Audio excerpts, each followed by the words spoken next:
Bem-vindos, estamos mais uma vez aqui para o nosso Café com Resenha e hoje eu tenho um tema importantíssimo. Não é só para pastores, na realidade é para todos nós.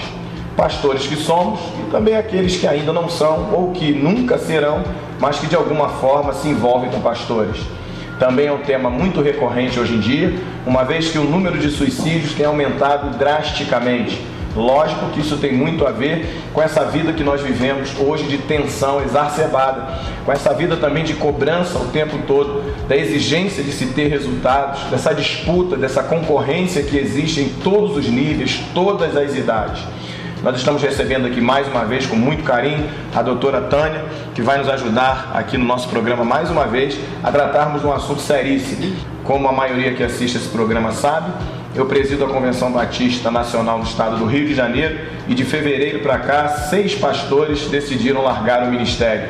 Desses 6, 4 acabaram confessando que estavam com depressão. Dos 4, pelo menos 2 disseram que chegaram a pensar em suicídio. Isso nos assusta muito mais quando são pessoas próximas a gente. Tânia, vamos começar a bater um papo aqui e, como sempre eu proponho nesse programa, de alguma forma ajudar as pessoas. Até porque a depressão afeta todos, indistintamente, é o que eu penso. Vou te dar uma estatística aqui. De acordo com o Instituto, 70% dos pastores lutam constantemente contra a depressão. 71% se dizem esgotados. 80% acreditam que o ministério pastoral afeta negativamente suas famílias. 70% dizem não ter um amigo próximo. Isso aqui dá para dar uma ideia mais ou menos do que está acontecendo, ou que sempre aconteceu, né? Com certeza. Isso aí é o retrato do que acontece sempre e vem se repetindo sempre. A maior dificuldade que eu vejo aí na questão dos pastores é a dificuldade que eles têm de encaminhar os fiéis para profissionais. Sim. Né? Sim. Se chega alguém no seu gabinete que o problema dele é de saúde, ele tem uma depressão, ele tem uma síndrome do pânico, não está na sua alçada a resolver. O senhor é um líder espiritual. Sim. E hoje eu vejo que os pastores têm uma grande dificuldade de encaminhar os membros de sua igreja para um profissional da área. Querem absorver tudo, querem resolver. Exatamente. Porque é aquele sentimento de responsabilidade que o pastor tem. Você sabe, você, psicóloga, né, aqui no Instituto, atende aqui no Instituto, e sabe que eu mesmo, por vezes, faço o gabinete e depois logo entendo que posso ajudar espiritualmente, posso orientar, mas que aquela pessoa precisa de uma ajuda profissional. E a gente encaminha aqui no Instituto, você é uma das psicólogas que atende e enfrenta vários casos. Eu vou aproveitar a tua fala para contar aqui um testemunho pessoal. Não pensei em suicídio, calma. Mas uma vez eu, muito pressionado pelo ministério, fiz uma declaração até com a Neide lá em casa. Eu cheguei da igreja um domingo à noite, muito cansado, muito pressionado. Eu disse para a Neide, fiz uma das minhas colocações sem graça, né? E eu disse assim, eu preferia ser padre, porque padre não tem essa pressão toda. Padre, eu tenho certeza que não tem essa cobrança toda que nós temos, de mensagem boa, de atender a todo mundo, de visitar todo mundo, de estar na casa de todo mundo, responsabilidade pela vida das pessoas, pela decisão que as pessoas tomam. E aí aconteceu uma coisa assim que eu não chamo nem de coincidência, porque eu não acredito em coincidência. Quando eu cheguei em casa, quem é que estava dando uma entrevista para Marília Gabriela? O padre Marcelo Rossi. Com depressão. Com depressão. E na entrevista ele declara que a Gabriela pergunta para ele diz, cheguei a pensar em suicídio. E aí eu parei e falei assim, mas porque ele estava com uma fisionomia muito prejudicada, né? Bem mais magra. E aí ele começou a contar o processo. Entre coisas que ele contou, ele disse que tantas cartas que ele recebia, de tantos fiéis com problema, de tantas pessoas que ele absorvia o problema das pessoas, foi absorvendo e aquilo levou ele a um quadro de depressão. Talvez... Tânia, esse seja um dos motivos que levam o pastor a um quadro de depressão. A gente vai ter que falar de depressão aqui, porque me corrija se eu estiver errado, para chegar ao suicídio precedeu, não é isso? Sim, com certeza. A uma depressão. Com certeza. E esse também não é um dos casos que acontece muito, é o pastor absorver, não é, essa carga toda de tanta coisa que ele ouve, de tanta responsabilidade que ele assume? Então, com certeza passou pela depressão, porque ninguém dorme. Passa uma noite, ele foi dormir bem, acordou e pensou, hoje eu vou me matar, hoje eu vou tirar minha vida. Isso é um processo. Isso veio vindo, veio acontecendo.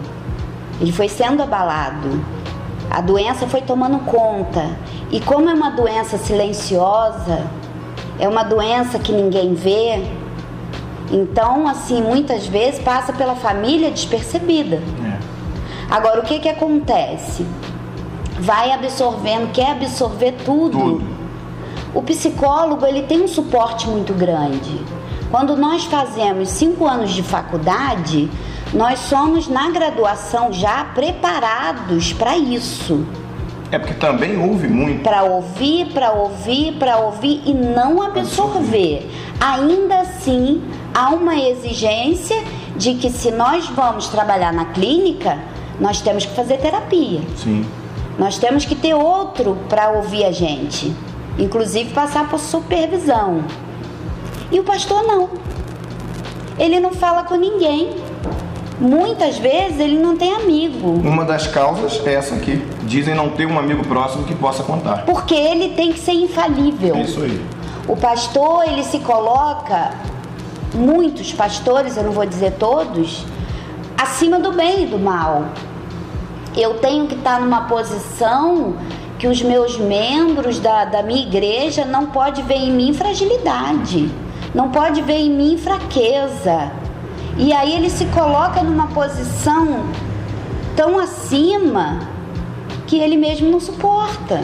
Uma outra questão porque é um ser humano. E uma outra questão também que a gente pode pensar, é lógico, né? Guardar as devidas proporções, adequações de funções.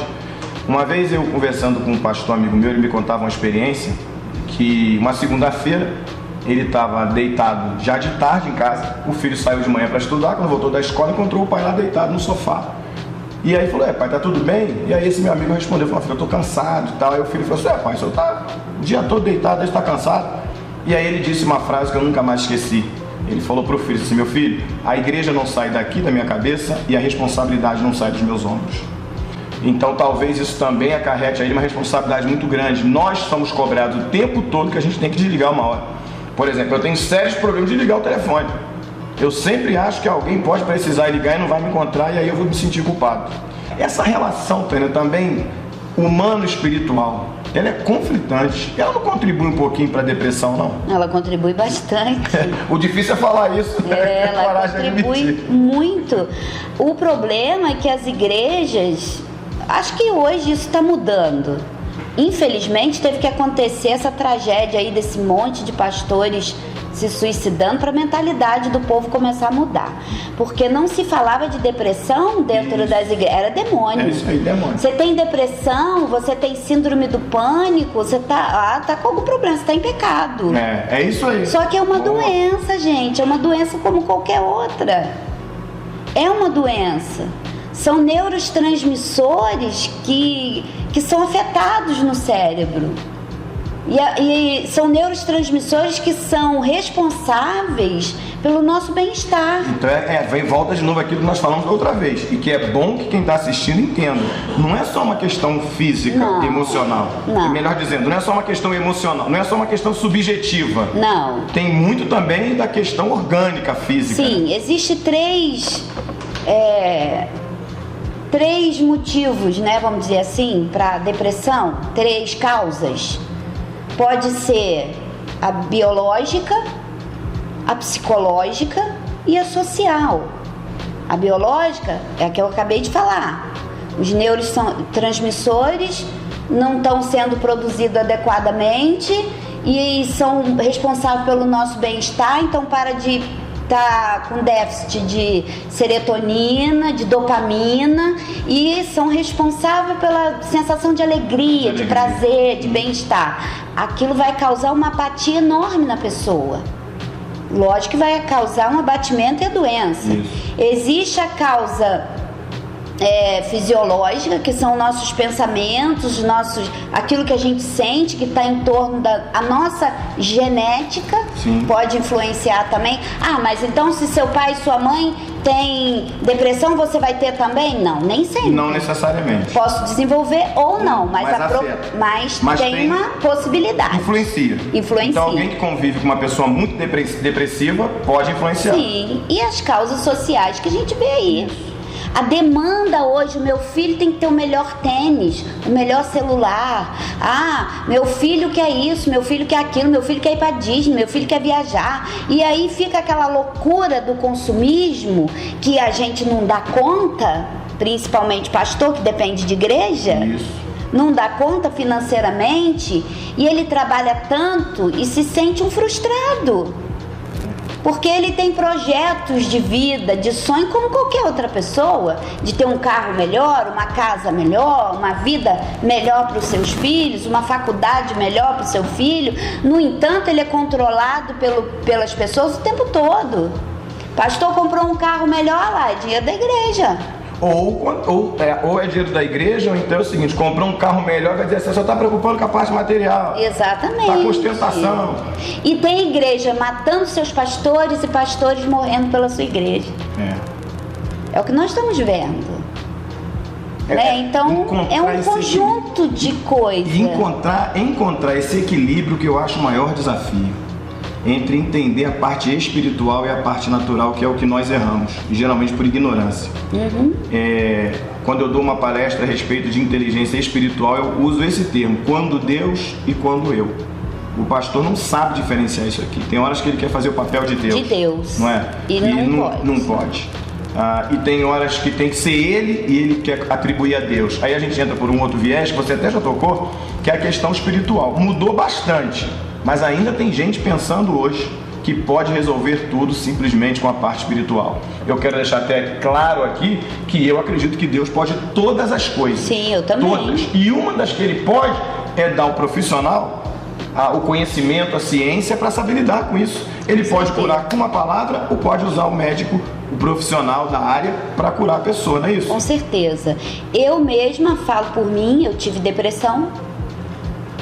Eu me vi na cama com sol quente, céu azul lá fora, eu embaixo do cobertor e eu não queria ver ninguém, não queria falar com ninguém. A vida fica cinza. Aquilo que você gostava de fazer, você deixa de gostar. Não se importa mais, não tem mais importância. Mas eu com Deus, eu perguntei, falei, Deus, o Senhor não me chamou para isso. E o que Deus me respondeu? Levanta daí, pega o computador, faz vestibular, entra na faculdade, vai cuidar de pessoas que têm o mesmo que você está tendo agora. Foi aí que despertou o desejo. E aí entra o que o senhor acabou de falar, Deus capacita profissional. Isso. Eu estudei 5 anos para isso, porque Deus me mandou eu ir estudar. Para cuidar de pessoas que têm o mesmo problema que eu já tive. E melhor falar já tendo passado pelo problema. Já tendo passado. Nós aprendemos muito hoje aqui com esse programa.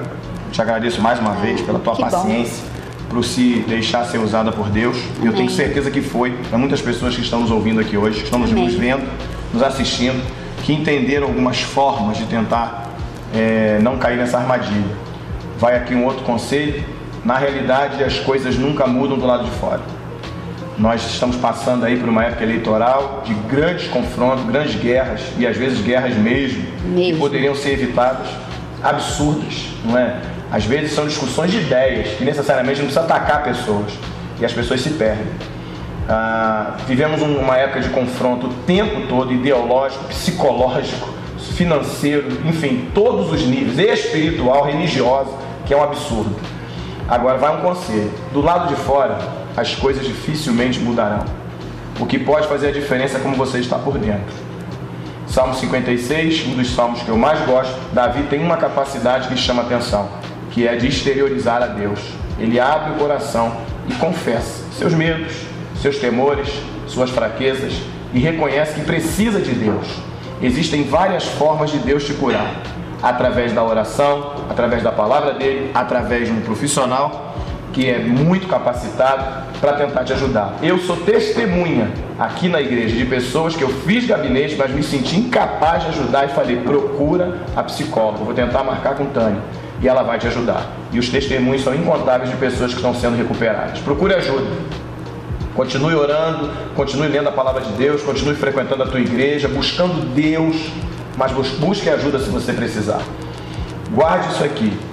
Tanto as vitórias como tantas derrotas, elas começam elas são construídas no anonimato. É quando estamos sozinhos, que guerreamos contra nós mesmos. Existem dois mundos, um interior, que é o seu, e existe o mundo exterior, que é esse aqui que a gente tem que confrontar. Quem vai determinar o resultado dessa guerra toda é como você se prepara por dentro. Então cuide de você mesmo. Cuide da tua parte física, procure fazer alguma coisa que te ajude fisicamente, procure ajuda se você precisar emocional, psicológica, procure mesmo. Cuide da tua vida espiritual, faça o que o apóstolo Paulo diz, ele manda a gente se santificar, de corpo, alma e espírito, não é? E santificar também diz respeito a cuidar da tua vida da melhor maneira possível. A nossa oração e o nosso pedido é que pastores, num número muito menor, decidam por não perder a sua própria vida. A nossa oração e sentimento também é que pastores não precisem cair no estágio de depressão profunda, leve, depressão nenhuma, que consigam viver muito bem. E que Deus nos abençoe em tudo e sempre. Obrigado pela sua atenção. Tânia, muito obrigado. Eu que agradeço. Não termina aqui, daqui a pouco a gente volta. Tem outros temas para tratar aqui. Você é titular dessa cadeira. Amém. Não é? E eu tenho certeza que Deus vai nos abençoar. Obrigado pela sua atenção. Amém.